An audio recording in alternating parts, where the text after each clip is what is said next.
Less than 15 minutes to the closing bell. Markets in the green right now. And joining us is Larry Shover, CIO at Effcient Advisors. Larry, I mean, we're heading towards the highs of the session here. We are up 8 weeks on the Dow and the NASDAQ. What do you make behind this risk-on attitude? Yeah, it's amazing. You consider up, 400 points since the December 26th low.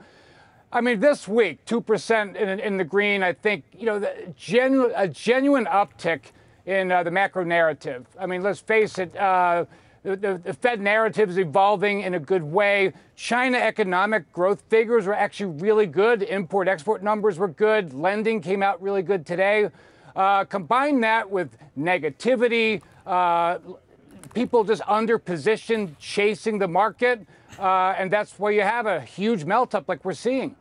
Larry, when the market's moving like this, I think pretty much everything is going up, but it does feel like now we're back near that 200-day moving average. You're going to have to actually pick some stocks you like, some stocks you don't. Yeah. What do you like right now? What looks attractive to you considering the rally that we've seen pretty much across the board over the last 8 weeks? Yeah, I love how you phrased that because you're correct. Like it used to be fundamentals. Now we're getting into that crunchy area where it's more about sentiment and I really do believe that growth and value is the place to be. I mean, fully admitting that we're closer to the end of the cycle than we are at the beginning. However, I still think the fundamentals are sound. This market seems more like a reset of 2015 or 16 than it does at the end of the cliff.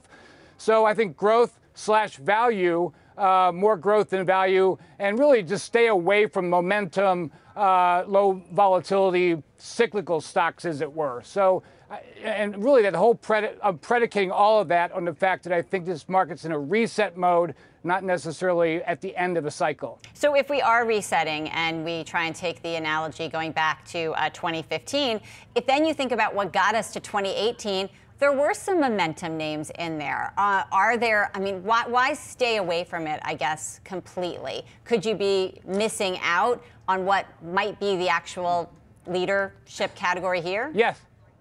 Yes, and I cringe when I say that because, boy, Sorry last to make year, you cringe.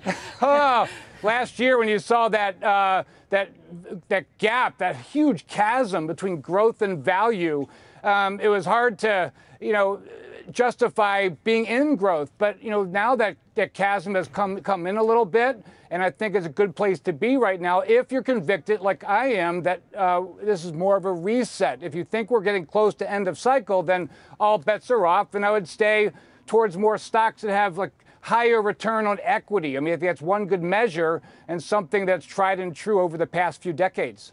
Larry, I just want to ask you quickly about your view on the Treasury market. This time last year, we were talking all about an inverted yield curve. The curve is not much steeper today than it was last year. What do you think is, what's the market telling you when you look at the Treasuries? The market's telling me that we have to wait until we read the January minutes. And that comes, next Wednesday? The market's been in such a tight range, and you're correct. The 210 yield curve has been, 14, 16 basis points since, the last 2 weeks, so it really hasn't moved. But I think we need clarity on what's up with this abrupt, reversal in Fed policy. And I mean, we're all happy about it, obviously, the risk on markets, but we need to know what's the mechanism for the balance sheet runoff. We don't know what that's going to look like. And when it comes to flexibility and patience, what does that mean? What does that mean for 2019? I think when those questions are answered, we'll start to see some movement in treasuries. And let's keep in mind, we haven't been in the lower half of 2% since earlier in 2018. So if we start to get in that territory, it's going to be a little dicey to see what happens. Effcient Advisor CIO Larry Shover, have a great weekend. You as well. Thank you.